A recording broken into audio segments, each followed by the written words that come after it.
Chempharm Semicon Business Update.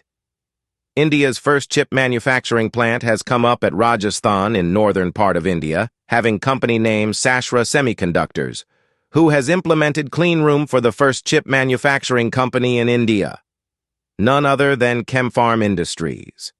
Chempharm has been always the undisputed leader in the cleanroom business, be it pharmaceutical or electronic sector. Chempharm was the first to bring cleanroom for these sectors in Indian market. Chempharm journey for the electronic cleanroom started with Sony DVD plant in 1990, followed by Samtel Electronics, VVDN Electronics, Moser, Panasonic, Siemens, Napino, Samsung, and so on.